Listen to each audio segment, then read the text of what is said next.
Saint-Just. Donc Thierry Métro et moi-même, y sommes enseignants depuis un certain nombre d'années. Et effectivement, il y a un enseignement sur l'eau, mais on pourrait presque renverser la question. C'est-à-dire aujourd'hui, vendredi, comme tous les vendredis de l'année, c'est le jour de projet pour les étudiants de cette école de Blois, département paysage. Et ils sont avec chacun, chaque année, avec leurs 2 paysagistes professionnels qui les encadrent sur du projet. Mais ce n'est pas à ce moment-là qu'il y a proprement parlé de l'enseignement sur l'eau.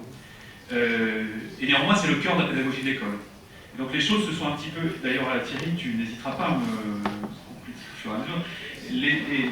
Les choses pourraient être renversées en disant, bah tiens, la pédagogie du projet au service de l'enseignement de l'eau, c'est ce qui se passe pour Thierry et moi, parce que c'est au travers d'un mini-projet, d'une certaine manière, qu'on enseigne cette question d'hydrologie urbaine. Toutefois, pour préciser qu'à Blois, il y a en fait 2 temps forts autour de l'eau. Un qui est en 3e année par rapport au cycle complet de l'école, qui est maintenant le cycle DEP, l'année DE, diplôme d'état paysagiste numéro 1, première année. Donc hydrologie urbaine autour de 3 journées préparatoires de cours, de visites de terrain, puis 6 journées d'ateliers, de projets, appelons ça comme on veut, mais c'est bien l'eau de pluie dans le projet du paysage urbain, dans le projet urbain. Et puis l'année suivante, 4 jours d'ingénierie fluviale partagés entre du cours magistral sur les rivières, les cours d'eau, et aussi une forme d'atelier, là aussi, qui trouve sa place pour faire travailler les étudiants sur de la renaturation de cours d'eau. Voilà, alors quelques visuels sur la façon dont se traduit l'atelier que nous co-animons sur 6 journées avec les étudiants de 3e année, avec Thierry Métro, où on prend un morceau de ville d'une certaine manière, un quartier qui existe déjà ou qui sera amené à exister depuis, je ne sais plus Thierry, 10-12 ans qu'on fait ça ensemble. On a chacun puisé dans le matériau qu'on a d'un point de vue professionnel, donc des sites sur lesquels on travaille, on a du matériel topo et autres à donner aux étudiants, pour leur dire, ben voilà, inventer le cheminement de l'eau d'un bout à l'autre sur ce quartier. La règle du jeu, c'est de garder l'eau la plus visible possible, voilà, par parti pris, voilà, on l'a bien compris, et puis par souci pédagogique, essayer de vraiment forcer la pratique dans ce sens-là, avec une première étape qui prend la forme comme ça de schéma directeur d'une certaine manière, où ils expliquent globalement comment est prévue la gestion de l'eau sur leur site, mais si je les montre, c'est aussi pour dire que paysagistes ils sont, et ils amènent sur cette vision de schéma directeur un peu général aussi leurs pattes en termes de visuel. Donc il y a les vues en plan, on voit une deuxième ici, on a voilà, les bassins versants qui traduisent, qui résument les calculs qu'on peut être faits pour dire il va falloir stocker un peu d'eau ici, etc. Et clarifier le parcours de l'eau, les zones qui seront inondables par temps de pluie. Et puis quelquefois c'est des formes de diagrammes un peu plus libres pour essayer de donner à comprendre comment les choses s'emboîtent, parce qu'il y a quand même le bassin versant 1 qui va se ruisseler vers le bassin versant 2 où il y aura un stockage, mais pas tout, il y aura un bout qui ira vers le bassin versant 4 bis avant de revenir, enfin j'exagère, mais il y a effectivement une espèce d'organigramme à expliquer et ils y mettent effectivement leur manière de représenter les choses. Et après ces jours de mise en place un petit peu global, il y a un travail de zoom technique où je livre un peu en vrac des images, hein. L'idée c'est vraiment juste de faire tremplin pour laisser la parole aux autres pour l'instant. Donc c'est des images un petit peu en vrac sur lesquelles on va voir, d'ailleurs elles sont extraites. On voyait sur la première diapo la couverture des cahiers de l'école du paysage de Blois numéro 12 où ce cours est raconté. Et il est illustré notamment par ces vues-là. On voit la flèche. Bon, voilà, il va y avoir soit l'idée, comme on le voit au milieu, d'expliciter l'inondabilité des espaces publics que proposent les étudiants pour les pluies de période de retour, des pluies assez fréquentes et puis des pluies plus rares qui vont inonder un petit peu plus l'espace public. De la même façon ici, sur celui du bas, on voit une inondabilité croissante pour des pluies de plus en plus fortes. Et puis de clarifier aussi, alors c'est notamment le cas sur ces vignettes-là et sur les 3 de droite, le lien entre ce projet hydraulique, la question du projet urbain, du projet de paysage, et la question des usages, sur laquelle on essaie de les ramener aussi en permanence, puisqu'on est de fait en ville et que tout ça peut générer des usages. Et ça fait un peu le lien avec ce qu'on verra tout à l'heure en miniature, ces installations qui abordent aussi la question du rapport ludique à l'eau. Voilà, et puis d'autres vues. L'idée de zoom technique, c'est de leur dire à un moment donné, au-delà de votre manière de garder l'eau visible, de votre manière de traduire ça en parcours de l'eau, on les calculs, hein, on regarde des débitances, etc., des gabarits, de rigoles, de nous, de caniveaux, etc. Au-delà de vos calculs de bassins de rétention, ou plutôt de zones inondables pour faire face à la pluie avec tant de mètres cubes, etc. Il y a des endroits qui sont quand même importants. C'est par exemple, et je ne commenterai pas toutes les vignettes, mais si on s'attarde juste sur celle d'en haut à droite, c'est-à-dire à un moment donné, l'eau va changer, dans son parcours, elle va changer de matériaux parce qu'elle va passer du minéral au végétal, elle va rentrer dans un espace vert. Et c'est là que se jouent des petites choses sur la question de l'érosion des sols, etc. Et c'est là qu'il faut donc zoomer un petit peu votre réflexion et la crédibilité de ce que vous proposez. Mais je crois que j'ai fini. Voilà. Donc, enfin pour l'instant, mais Thierry va rajouter quelques mots avant qu'on passe le relais donc à vous. Voilà. Oui, juste par rapport, tu peux repasser une photo, juste une image. Peut-être les objectifs de cet atelier, c'est aussi l'eau, ça permet d'aborder par exemple un truc très important dans le projet de paysage qui est le nivellement. Et en fait, il suffit de se mettre à la place de la goutte d'eau. Et on peut dessiner, on peut dessiner un projet, on peut dessiner l'existant, mais aussi on peut dessiner un futur qui comment dire, intègre l'existant, et ça c'est très important. L'eau, ça permet d'aborder aussi l'interface bâti-non bâti, puisqu'en fait l'eau elle coule d'une toiture jusqu'à un milieu récepteur, jusqu'à un milieu naturel, donc qu'est-ce que ça fait? Et donc du coup, ça permet aussi d'aborder l'interface publique-privée. Donc tout ça, c'est des éléments qui sont très importants dans le projet, et par le biais de l'eau comme pédagogie, en fait, on aborde toutes ces questions-là.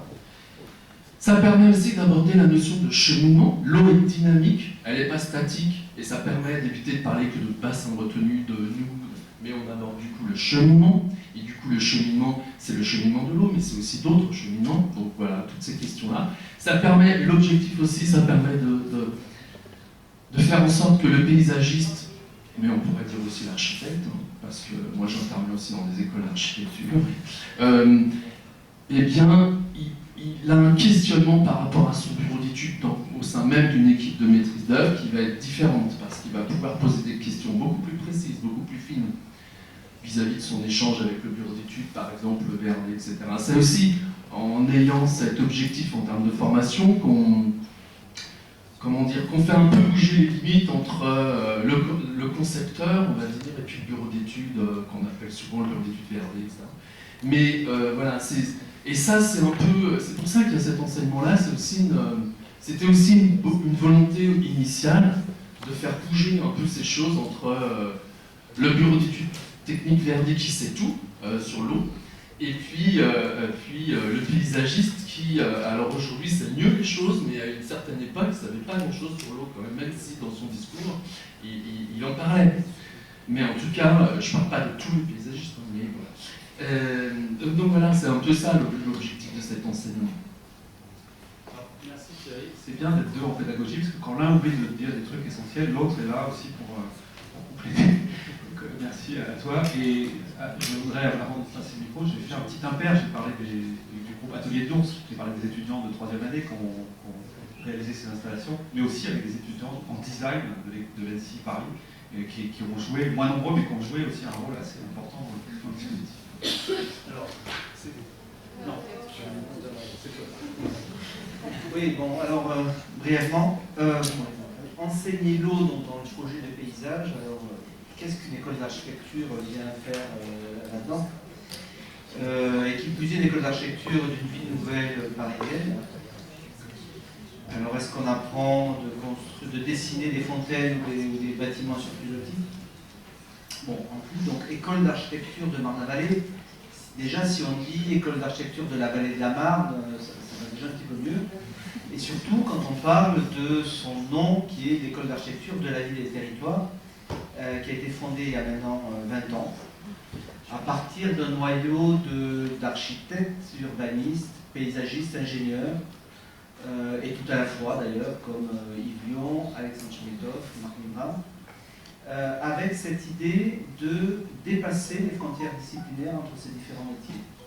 Et donc dès le départ, cette école s'est définie comme une école d'architecture, je cite, au sens le plus large possible, qui ferait volontiers la synthèse de l'urbanisme, de l'architecture du paysage, du tracé des chaussées, des soutènements, de la gestion des niveaux et bien sûr des réseaux. Voilà. Et donc c'est dans cette droite ligne qui a été créée maintenant il y a plus de 10 ans, le diplôme de spécialisation et d'approfondissement d'architecte urbaniste, qui a été donc fondé par Yves Lyon, et qui est dirigé actuellement par Frédéric Bonnet et moi-même, Eric Alonso, avec Christophe Delmar, au sein de l'atelier de projet. Voilà, alors le principe de cette formation post-diplôme, c'est donc de former des architectes et des paysagistes déjà diplômés à l'urbanisme au sens le plus large. On a d'ailleurs vu en tableau ici, et donc cette formation a été notamment marquée par la présence de nombreux paysagistes de l'école de Boulogne, une dizaine d'étudiants, de diplômés du paysage de cette école qui sont venus ensuite faire la formation des salles d'architecture. Et donc le principe de ce DSA, c'est notamment de travailler à partir de commandes réelles, c'est-à-dire des collectivités, des services de l'État qui nous sollicitent pour mener des études qui durent un semestre. On en fait 4 à 5 par semestre, donc 10 par an, avec à chaque fois un groupe de 3-4 personnes par étude. Donc on ne choisit pas les sujets, les sujets nous arrivent, nous sont imposés, on pourrait dire. Ils sont parfois très étranges, très loufoques, et on verra, bon déjà, Virginie Cernan vous a déjà défloré des sujets les plus étranges que vous êtes amené de traiter, qui étaient des sujets autour de l'épave, de l'Angers. Alors, l'eau, qu'il s'agisse de rivières, de fleuves, de canaux, de mers ou des océans, sont devenus des sujets récurrents de notre formation. Tant et si bien que le nombre d'études menées, notamment sur les questions du littoral, nous a conduit, avec le TUCA, de mettre en place une chaire partenariale qui s'appelle le littoral comme territoire de projet, et qui vise notamment à articuler l'enseignement et la recherche, et aussi à assurer le lien avec les organismes qui œuvrent dans des thématiques proches. Voilà. Pour revenir maintenant plus pratiquement à la question de l'eau dans notre formation, on la traite notamment à travers des semaines thématiques, notamment une sur l'écologie urbaine dans laquelle intervient depuis le début pratiquement Thierry Métro, et de manière plus pratique au sein de l'atelier de projet selon les différents sujets. Et je laisse sur cette question la parole à Christophe. Oui, je vais compléter puisque je dirais que quand on est deux, on se complète. Voilà. En fait, le DSA a été fondé, et l'école d'ailleurs, pour dire qu'effectivement, il fallait réunir des choses pluridisciplinaires, mais surtout aussi que c'était une manière de réinterroger l'architecture, l'urbanisme et le paysage. Donc parfois, il faudrait effectivement se méfier aussi de certains panels. Donc voilà, c'est un peu le but, et le DSA s'inscrit dans cette continuité-là. À partir de ça, l'eau, c'est pas un sujet isolé pour l'enseignement, comme l'architecture n'est pas un sujet isolé, comme l'urbanisme n'est pas un sujet isolé, mais c'est plutôt l'idée, c'est pour ça que ça s'appelle ville et territoire, et on s'est beaucoup battu d'ailleurs pour que ça aurait pu être ville, territoire, urbain, ruraux et périurbain, etc. Pour réinterroger tout ça. Et souvent, dans toutes les études, donc effectivement, il y a eu une série d'études littorales, globalement littorales, pas toujours d'ailleurs, parce qu'en Guyane, par exemple, il y a la question du fleuve et des fleuves. Et donc, en général, l'attitude, c'est effectivement, c'est plutôt de réagrandir la question qui est posée, de réagrandir la question du site, et c'était assez emblématique d'ailleurs, la table ronde précédente, effectivement, parlait de prise électrique, etc. Et souvent, on voit dans les études, dans le cadre du DSA, les étudiants, en fait, c'est en recadrant le territoire et en parlant en fait de la question du territoire, qui a quand même été oubliée largement depuis la Seconde Guerre mondiale, permet de réinterroger cette question de l'eau, mais aussi la question des déplacements, des constructions, de l'urbanisme, etc. Donc je pense qu'il y a eu 2 étapes, hein, puisque je pense que on peut rendre hommage à Alexandre Tchemetov, à 30 ans, 35 ans, je ne sais plus à l'époque, donc de la ZAC des Hauts-Tourières, parce que c'était quasiment le premier projet. Voilà. Et nous, on a suivi tous plusieurs à cette histoire-là. Mais je pense que ce qui est important, c'est qu'aujourd'hui, ça change d'échelle, ça change de cap, et ça permet de réinterroger les choses autrement, dont l'eau fait partie. Voilà. Et ça, c'est aussi pour trouver des solutions nouvelles sur notre territoire contemporain. Voilà. Et effectivement, tout penser comme une contrainte. Et effectivement, toutes les études du DSA, pratiquement, montrent que en fait, cette question du risque, de la montée des eaux, du dérèglement climatique, au final, c'est presque, je ne sais pas si c'est une chance, mais en tous les cas, si on le prend autrement, en fait, ça permet de réinterroger les autres sujets et du coup, de les nourrir et de renouveler nos professions. Et c'est ça, je pense, que le but de l'école, et c'est ça qui est passionnant pour les nouvelles générations. On est presque des vieux maintenant, mais... Oui, pourquoi d'ailleurs. Et voilà, et donc c'est ça, en fait, c'est tout ce volet, en fait, de recherche, on peut dire, et de recherche appliquée aussi, parce que je défends beaucoup sur, évidemment, la pouvoir décider jusqu'à la marche d'escalier, peut-être la prise de courant, je ne sais pas toujours. Et voilà, et c'est ça, je pense, qui est extrêmement intéressant pour les enseignants, et qui nous enseignent beaucoup grâce aux étudiants, et pour les étudiants, quoi. Voilà. Et c'est ça l'avenir, c'est d'où l'intérêt d'enseigner.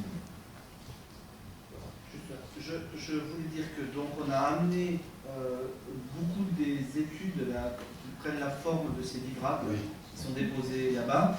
Et si vous allez sur le site internet de l'École d'architecture de la ville et territoire, les cahiers du DSA, vous avez en ligne toutes les études menées qui sont consultables via Calameo en allant sur le site internet ou en tapant sur Google directement les cahiers du DSA. Voilà. Et donc là maintenant, des étudiantes, encore étudiantes, vont vous présenter le travail qui a été fait au premier semestre sur Langeais, dont il a déjà été question. Et vous avez vu apparemment aussi des étudiants et étudiantes qui ont présenté des travaux sur le pêcheur et sur le caveau.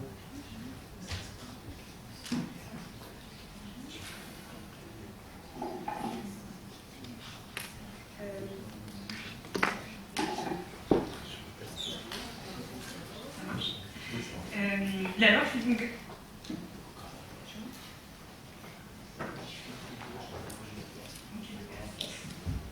La loi fut un temps un axe important de navigation soutien d'une activité commerciale. Le 5 mars 1795, le deuxième chaland d'un train de 6 bateaux qui naviguait sur la Loire, ayant fait escale à Orléans et se dirigeant vers Nantes, coule à fond à proximité de Langeais, au niveau du lieu-dit de Bel-Air.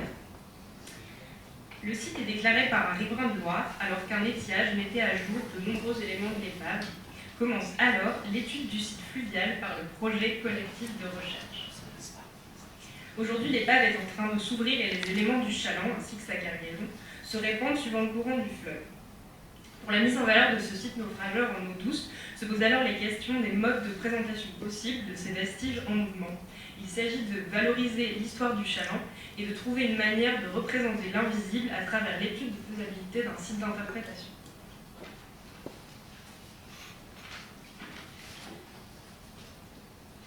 La réponse immédiate aux enjeux d'un site d'interprétation autour de l'épave de Langeais nécessite dans un premier temps un travail de reconnexion physique entre la ville et le fleuve. Et dans un deuxième temps, l'histoire du chaland de la Loire, qui témoigne, en plus de témoigner directement de la navigation fluviale, est aussi évocatrice des dynamiques de ce fleuve et des infrastructures que l'homme a progressivement construites afin de s'en protéger. Ainsi, l'histoire de ce chaland invite à la compréhension de l'histoire et de la géographie de la Loire.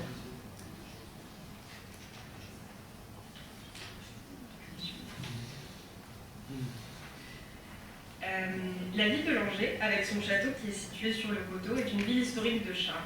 Cependant, on s'est posé la question comment faire pour insérer l'épave dans le parcours touristique de cette ville, alors qu'il ne semble ne pas y avoir ou très peu de lien entre la ville et la Loire et que les berges sont aujourd'hui délaissées tant par les touristes que par les habitants. On s'est posé la question comment faire pour aller depuis le château jusqu'au site de l'épave. pour cela, on a analysé les cartes historiques qui montrent que cette ville s'est construite en entretenant un lien étroit avec la Loire.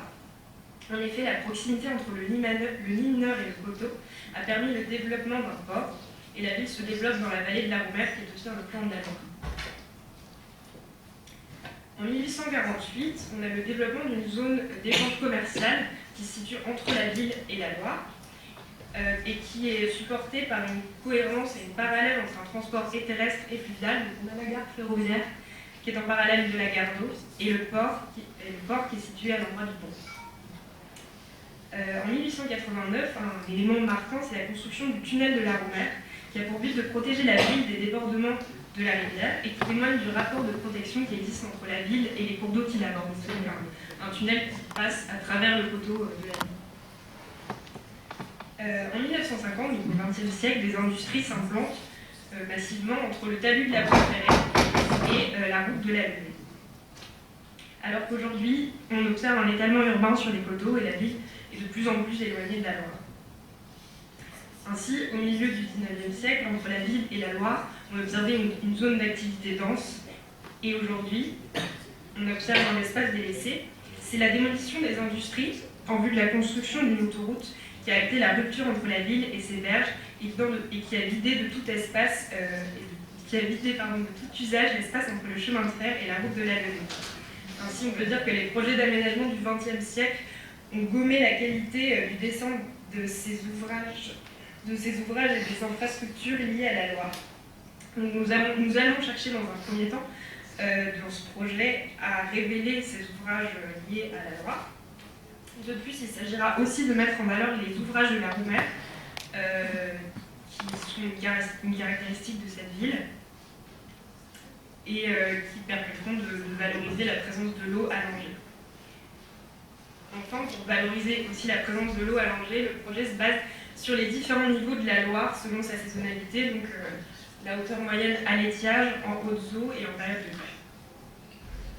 Donc le projet, dans un premier temps, se développe le long de la Loire, avec une promenade qui peut se faire depuis la gare jusqu'au site naufrageur.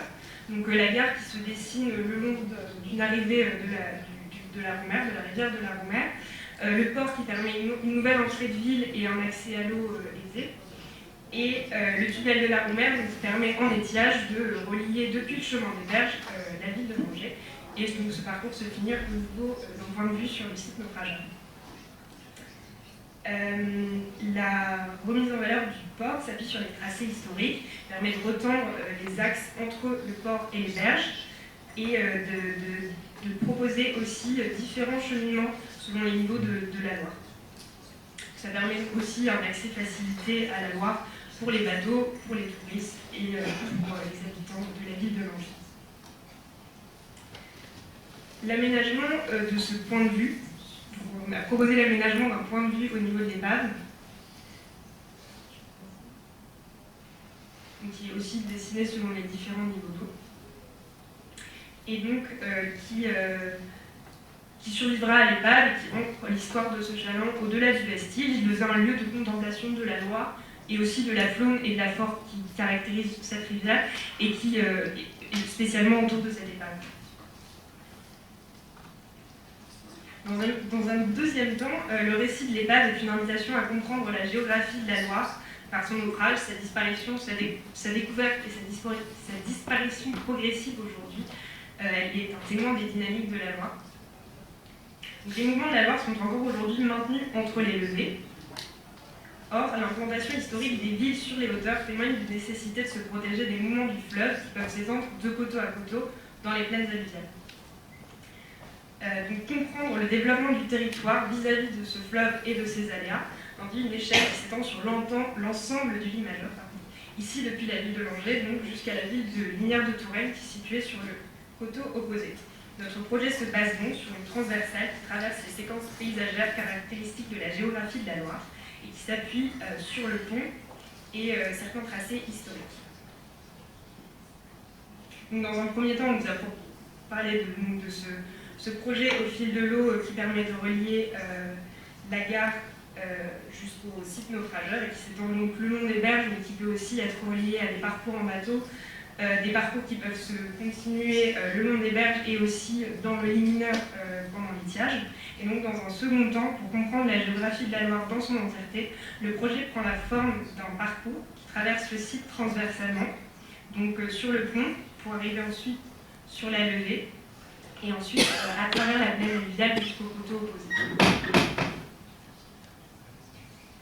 Donc la plaine alluviale qui est traversée par le Vieux Cher, qui est un ancien affluent de la Loire, qui traverse encore la plaine alluviale et est encore marquée par ses levées. La plaine alluviale sont des terres riches, et elles ont reçu pendant de nombreux siècles les alluvions de la Loire. Elles sont encore aujourd'hui ici à Langeais, des terres cultivées, drainées par de nombreux canaux qui suivent des tracés organiques. Ce tapis paysager souple qui a été dessiné par le fleuve est marqué par un contraste avec les infrastructures qui sont surélevées, qui coupent le paysage et qui sont notamment donc, les voiries et les levées du Vieux Cher. Voulu mettre en valeur dans notre travail, ainsi que les canaux. Donc on propose ici par une intervention légère de souligner la présence de l'eau dans la plaine alluviale. En effet, on marche ici dans le lit majeur du fleuve. Comme la Loire, la plaine alluviale propose un visage différent selon les saisons. Ainsi, en hiver, on marche au-dessus du sol humide, et en été, on peut voir au loin au-dessus des champs cultivés.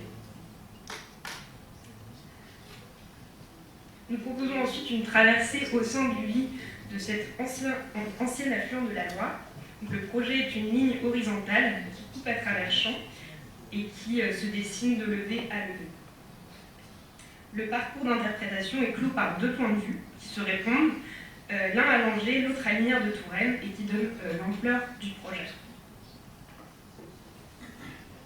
Donc, à travers ce projet de site d'interprétation qui prend la forme d'un parcours traversant de coteau à coteau le paysage caractéristique de la vallée de la Loire, donc celui-ci s'inscrit dans un maillage de réseau touristique existant. De plus, en parcourant la plaine alluviale cultivée, le projet pourrait permettre de promouvoir l'activité agricole qui est liée à ce paysage de l'imageur de la Loire.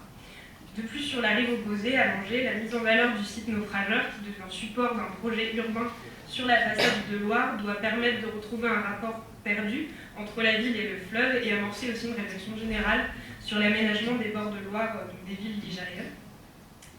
De plus, par les usages qu'il induit, le projet devient le déclencheur d'un nouveau rapport conscient des touristes comme des riverains au territoire. Les aménagements proposés devraient permettre un nouveau rapport à la réalité géographique du fleuve et à ses aléas. Et le projet s'inscrit dans une démarche de sensibilisation au risque en donnant à lire les dynamiques de la Loire au sein des aménagements proposés.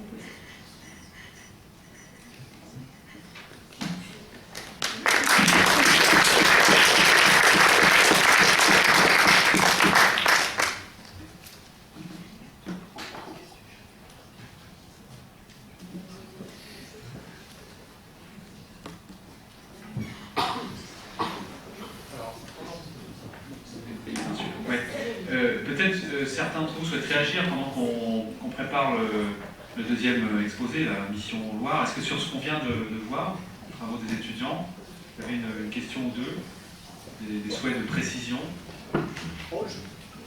Juste une petite question, parce que je trouve le thème vraiment intéressant. Mais est-ce que vous avez mené le parcours jusqu'au bout? Oui, je trouve le thème vraiment intéressant. C'est cette perspective tournée donc, vers ce naufrage. Est-ce que vous avez mené le projet jusqu'au bout? Est-ce qu'on peut, je sais pas, carrément aller dans la Loire et visiter les traces du chaland naufragé? Est-ce qu'on peut se rendre sur le site? Ce qu'on propose au sein du parcours, il y a actuellement un atelier de Loire qui propose un parcours partant de Langeais et qui va sur le site de l'EHPAD, et c'est de là qu'on voit l'EHPAD finalement. Donc en période de haute eau, on imagine la possibilité de développer ce parcours-là, cette offre de promenade, et on imagine potentiellement aussi en période d'étiage une traversée du lit mineur à pied ou en bac. C'est ce qu'on imagine.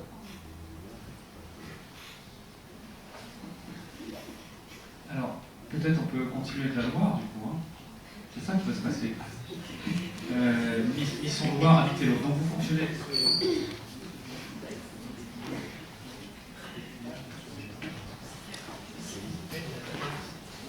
C'est pour rappeler que cet exposé, cet atelier de l'Angers, entre aussi dans le cadre d'un dispositif plus large qu'on appelle Qualité eau. Alors, moi je représente, je suis chargée de mission à la mission Val-de-Loire Patrimoine Mondial, un organisme interrégional qui est là pour gérer le site UNESCO du Val-de-Loire. Je vous rappelle. D'accord.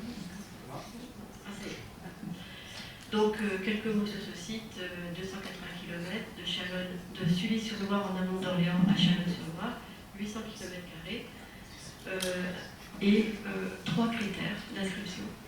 Ces critères, c'est des critères patrimoniaux liés au bâti, liés à la densité du patrimoine, liés aussi à des références à l'histoire de France, la Renaissance et siècles des Lumières, mais c'est aussi et surtout par rapport à notre sujet d'aujourd'hui, la célébration de l'authenticité d'un paysage culturel fluvial. Ça, c'est fondamental.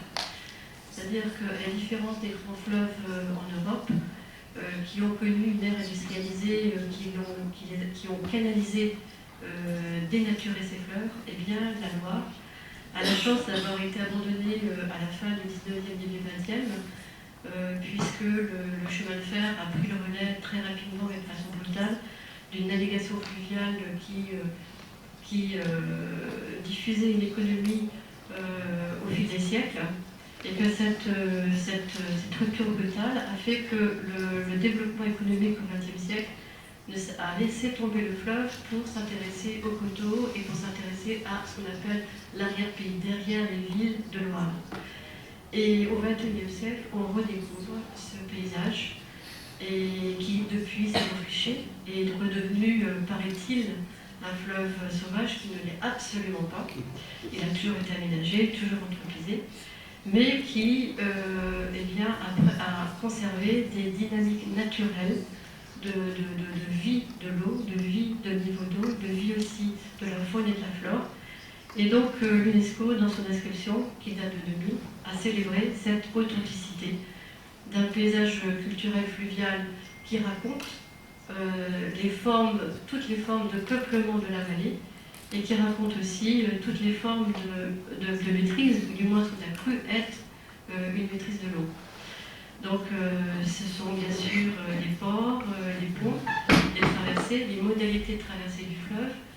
Ce sont aussi bien sûr les levées qui endiguent, qui n'ont cessé d'être remontées et qui maintenant posent la question de jusqu'où doit-on aller pour gérer cet élément naturel et faire en sorte que cet élément naturel est patrimonialisé et bien soit une ressource à une réflexion du développement.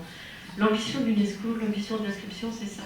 C'est faire en sorte de considérer cette ressource patrimoniale, naturelle et culturelle comme un élément de développement et non pas comme un élément, une source de réflexion pour un renouvellement en fin de compte de l'ingénierie, comme M. Delmas l'a si bien dit tout à l'heure par rapport à ce renouvellement de la réflexion sur l'ingénierie actuellement, qui est de revoir en fin de compte, d'élargir l'échelle et de mieux comprendre cet élément naturel qui a construit au fil des siècles un paysage culturel fluvial.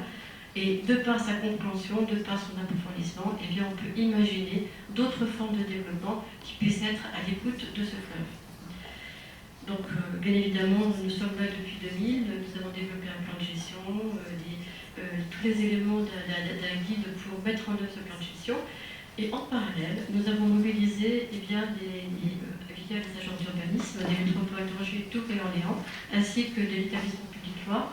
Nous avons mobilisé des écoles d'enseignement supérieur, l'École nationale d'architecture de Nantes, Agrocampus d'Angers, l'École des Beaux-Arts aussi, ainsi que le master environnement, territoire et paysage dont vous aurez bientôt le plaisir d'écouter la directrice, et l'école technique de l'université. C'est ce dispositif qui existe depuis 2014. C'est étendu récemment, cette année, aux écoles supérieures d'architecture de Paris-la-Villette et de Marne-la-Vallée, sur différents sites.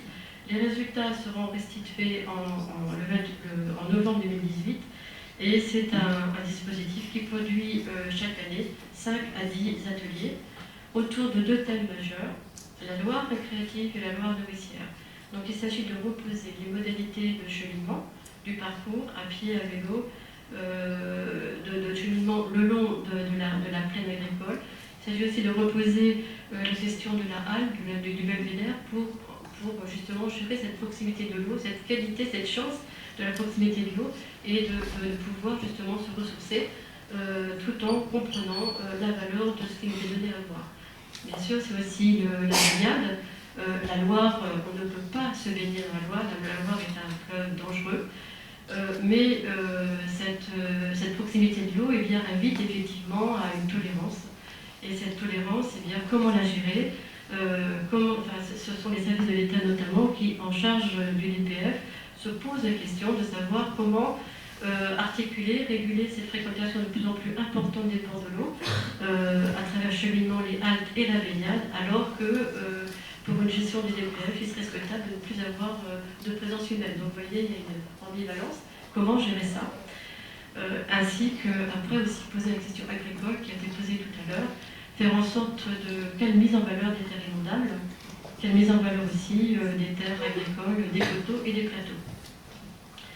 L'intérêt du dispositif, c'est quel est-il? D'organiser une interface entre l'État, gestionnaire du DPF, et les collectivités qui, eux, doivent répondre aux attentes de leurs usagers. Et à travers les ateliers d'étudiants, c'est d'exprimer les possibles d'une mise en projet de ce paysage culturel. Donc les enseignements au regard de l'UNESCO, c'est les spécificités du projet de bord de Loire, qui sont la nécessité d'un accompagnement du projet par rapport à l'organisation du paysage, l'insertion paysagère, le ménagement des ressources patrimoniales, le fait de privilégier l'exploitation douce et la conciliation des usages, parce que nous avons une multiplicité d'acteurs qui occupent les mêmes espaces, pêcheurs, sportifs d'ateliers, mais aussi les associations environnementales, les collectivités, les touristes et les habitants. Il y a aussi, bien sûr, les services de l'État qui, eux, sont en responsabilité par rapport à la gestion de ce lieu, notamment par rapport à la prévention contre les risques d'inondation. Donc, pour pouvoir répondre à cette multitude d'acteurs, multitude d'usages et de conciliation, on a peu à peu identifié ces spécificités avec une priorité sur les cheminements terrestres et nautiques, priorité sur les belvédères, le traitement de ces belvédères, et enfin, priorité des modalités d'une activité de baignade encadrée. Le dernier point que l'on travaille cette année, c'est l'anticipation de la dérégulation climatique. Avec quelle réversibilité des mobiliers, quels nouveaux usages récréatifs et nourriciers pour faire face justement à la variabilité des niveaux d'eau et à la variabilité des températures. Au départ, je devais être accompagnée de 2 personnes, dont David Motombo, qui s'excuse, qui est souffrant, et qui, lui, à travers les ateliers qu'il a pu gérer et piloter pour le compte d'Acocampus, s'est posé en fin de compte cette question qui est de comment concilier les fonctions nourricières et récréatives avec cet espace fortement contraint. Contraint par ses qualités patrimoniales, mais aussi contraint aussi par les risques que ces qualités patrimoniales, par les risques de la proximité de l'eau. Donc, je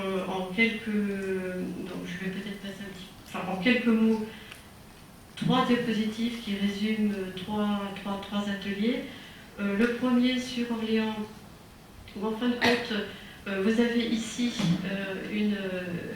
un espace avec une terrasse alluviale qui naturellement propose peut-être une surélévation par rapport aux crues, j'allais dire quotidiennes, annuelles. Et cette surélévation est exploitée non pas pour être défrichée et transformée en parking, mais pour être au contraire recolonisée par la forêt, avec simplement en bordure de cette terrasse alluviale des petites maisons en pilotis pour donner à voir, donner à contempler cette Loire.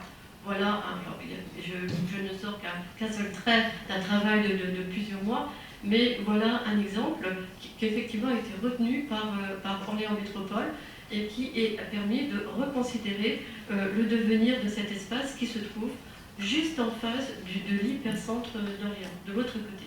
Donc là, c'est un regard qui a été revu et corrigé. L'autre point par rapport maintenant en Maine-et-Loire, l'innovation agricole. Bon, la question était de quel lien pouvait-on faire entre le village de la Méditrée qui se trouvait sur la plaine alluviale et la plaine agricole, l'espace endigué, et puis ce bord de Loire. Sachant que nous sommes là dans le Val de Thion, une plaine agricole particulièrement riche, et qu'il fallait donc essayer de connecter l'ensemble. Donc il y a toute une proposition de cheminement, je ne développerai pas, sinon que le long du fleuve, il a été proposé une mise en scène de jardins alimentés justement par les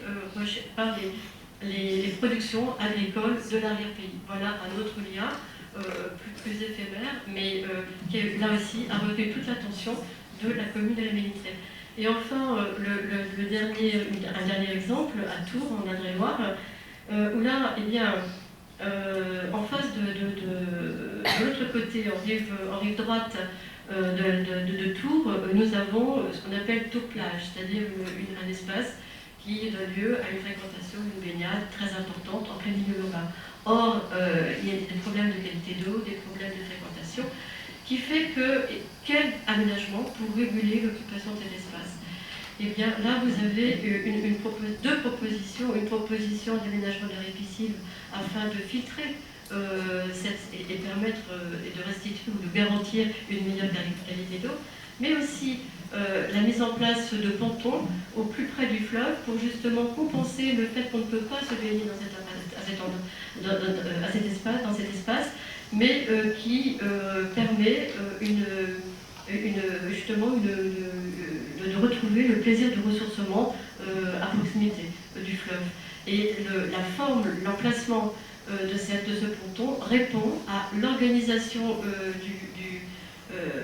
à l'emprise du bâti qui se trouve juste derrière, qui est un bâti très important de composition du front urbain de Tours, et qui le ponton s'inscrivant un peu en complémentarité ou en réponse. Donc il y a eu un effort énorme de faire à la fois pour traiter d'un point de vue environnemental les problèmes de qualité d'eau, mais aussi pour gérer au mieux cette correspondance, ce dialogue entre la rive et l'organisation du front bâti derrière la levée. Dernier point, vous avez ici un petit trait, et ce petit trait qui offre quand même une traversée, eh bien c'est une proposition d'un cheminement en bambou qui reprendrait le tracé d'un ancien ville. Donc voilà une façon de faire une immersion dans l'eau, mais qui soit sécurisée. Voilà encore une proposition inventive qui est permis justement parce que ces étudiants se posent la question du possible sans avoir les freins, des contraintes réglementaires qui effectivement après sont reprises. Mais néanmoins, là, on a l'espace d'imagination qui est particulièrement riche. Je laisse la place et la parole à ma collègue Isabelle Lajeunesse. Pendant qu'Isabelle Lajeunesse s'approche, je me permets juste une incise, Myriam, parce que vous entendant, vous avez prononcé le mot chance, le mot contemplation, et c'était un petit lien avec le colloque scientifique qui avait lieu hier avant-hier, sur 2 jours à l'école du paysage. C'est toujours aussi le jeu, d'essayer de faire le lien entre ces deux événements. On a entendu parler de fleuves, on a entendu parler de la Garonne, du Rhône, mais d'autres, et qu'effectivement le paysage de l'eau, il ne se donne pas d'emblée, ou il ne se donne pas partout de la même façon, et que le rapport à un tronçon du Rhône artificialisé, ou du Rhin par exemple, n'est pas forcément évident. Et que donc il faut qu'on ait conscience, et tant mieux, sur le territoire où on est, et tout ce que vous faites s'appuie au fait sur cette chance inouïe qu'offre la Loire, où il y a forcément des choses qui marchent d'emblée. Donc Isabelle Lajeunesse, directrice du master de l'Université de Tours.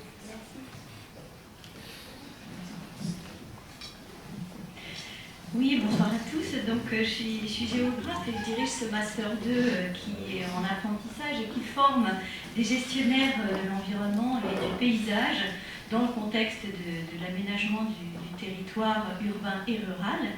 Et à ce titre, la mission Val de Loire est un partenaire de longue date dans cette formation, et Myriam Bédé fait d'ailleurs partie intégrante de l'équipe pédagogique. La question qui m'a été posée pour intervenir aujourd'hui, ça a été, Isabelle, comment est-ce que l'eau est un support à l'enseignement du paysage dans votre master ENEM. Donc ce dont j'avais envie de parler, c'est que l'eau est effectivement un support utile à l'étude de la complexité et du cycle de l'eau. Les deux points que j'avais envie d'évoquer, c'était l'évaluation concrète de la complexité par l'étude du cycle de l'eau. Quand on veut étudier l'eau et la Loire, si on est géographe de l'environnement, comme je le suis en partie, c'est pas si simple, mais finalement, on regarde le tronçon de cours d'eau, on va mesurer les débits, on va regarder les berges, comment évoluent les sédiments et la géomorphologie. Et puis quand on s'intéresse au paysage, si on veut avoir une vision simpliste du paysage, on peut dire, bon, bah, c'est ce qu'on ressent, c'est ce qu'on voit. Oui, mais non, parce que c'est ce qu'on ressent et c'est ce qu'on voit en tant qu'acteur, après avoir déjà compris toutes les façons dont ce paysage va évoluer. Donc finalement, moi ce que je considère, c'est que votre sujet d'étude, vous paysagistes, est beaucoup plus compliqué que les problématiques physiques, puisque on doit rajouter de la subjectivité à la complexité naturelle de cette consommation visuelle et auditive et olfactive, parce qu'on parle beaucoup de visuel, mais finalement il n'y a pas que ça dans le paysage vécu. Donc je trouve que finalement votre objet est beaucoup plus complexe que le changement climatique sur lequel je travaille. La deuxième chose, c'est que tout au long de l'étude du cycle, il y a moyen d'avoir des méthodologies pour se représenter, pour étudier et pour quantifier les liens entre les différentes étapes du cycle. On va d'abord s'intéresser au climat, à l'hydrologie, dans un contexte de bassin versant, qui a une légitimité pour plein d'autres choses dont on a entendu parler aujourd'hui, la consommation, la végétation. Et tout ceci à des échelles de temps et d'espace variables, comme nous l'a montré les différents exposés qu'on a depuis ça. En plus, moi ce que je trouve utile dans l'objet eau, c'est que c'est une approche qui est résolument interdisciplinaire, ce qui est quand même quelque chose en termes d'enseignement et de recherche d'important. Je suis aussi dans un laboratoire de recherche, CITER, Cité, Territoire, Environnement, Société. Notre axe qui est très dynamique, c'est quand même nos axes qui sont transdisciplinaires à l'échelle de nos différentes équipes.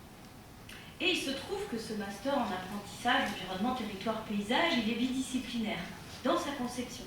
C'est un master de géographie et de droit. Et finalement, l'eau nous aide à familiariser les juristes, qui sont donc pas géographes à la base, aux problématiques environnementales et à aider à faire passer des choses très concrètes à nos géographes de ce qu'est le droit, de l'urbanisme, de l'environnement, de la régulation, des usages, de la gestion de l'eau. Donc finalement, l'eau et la dimension paysagère, qui dépend de ces multiples aspects, nous aident à comprendre la complexité des socio-écosystèmes. Alors pour être un peu plus concret, je vais vous faire part de ce sur quoi travaillent cette année nos étudiants et en lien avec la mission Val-de-Loire et l'agence d'urbanisme de Tours, puisque tous les ans, comme ces autres étudiants, nos étudiants travaillent sur des commandes, des projets qui sont tutorés par l'équipe pédagogique, mais pour lesquels ils ont une obligation de produire de la connaissance et des résultats et une analyse. Cette année, nos étudiants travaillent sur l'impact du changement climatique sur les paysages à Montlouis-sur-Loire, en lien avec l'impact que peut avoir ce changement climatique sur la viticulture. Pourquoi on a choisi ce territoire-là? Parce que la commune de Montlouis-sur-Loire a une zone d'agriculture protégée.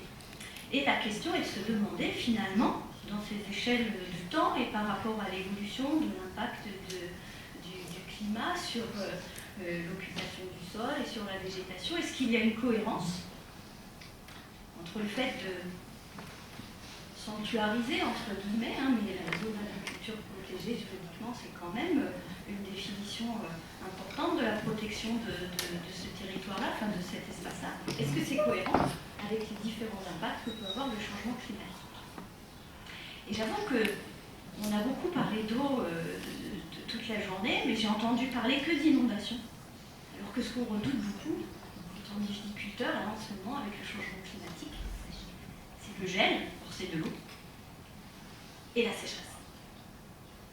Donc, je ne sais pas combien de temps il nous reste, parce que moi j'avais entendu dire qu'il y avait une heure, donc assez vite. Quelques minutes. Voilà, donc assez vite, on s'intéresse effectivement à savoir comment les viticulteurs s'approprient l'impact du changement climatique sur le territoire, comment ils évaluent leur stratégie d'adaptation, et est-ce que c'est cohérent avec l'organisation locale du territoire au sein de la ville de Montlouis, et notamment avec cette zone d'agriculture protégée. Sachant que ce projet fait partie du projet Habitez-vous et qu'il sera présenté au même titre que ses collègues de projet le 28 novembre 2018 et que la mission Val de Loire, j'imagine, vous invite à venir écouter. Merci de votre attention.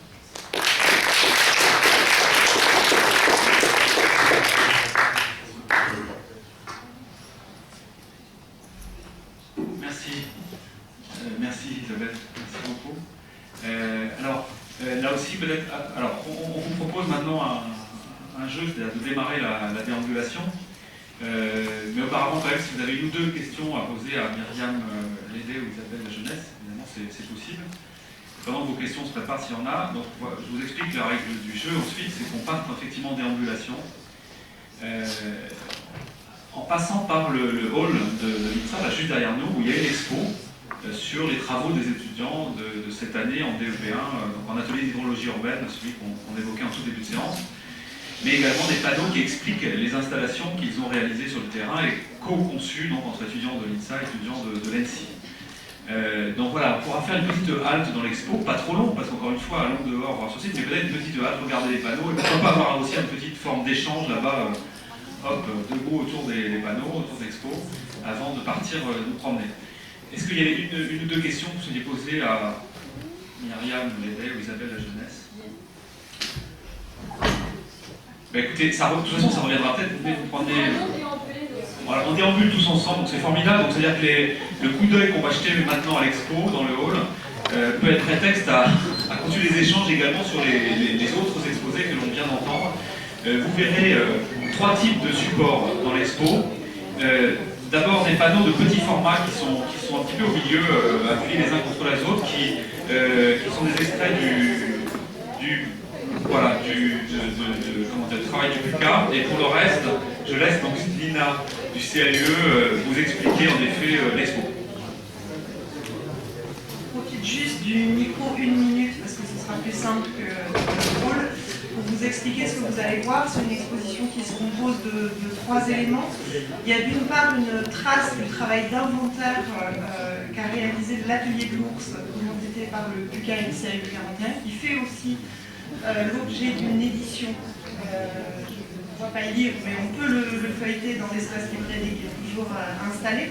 Donc ça, c'est ce que vous avez en effet sur les vitrins au centre de l'expo. Et ensuite, vous avez des panneaux qui présentent les travaux des étudiants, le travail de recherche autour des dispositifs et des projets fictifs qui prennent lieu sur à peu près les mêmes sites d'emploi, mais qui sont vraiment là les travaux du cours d'hydrologie animés par Bruno et Thierry.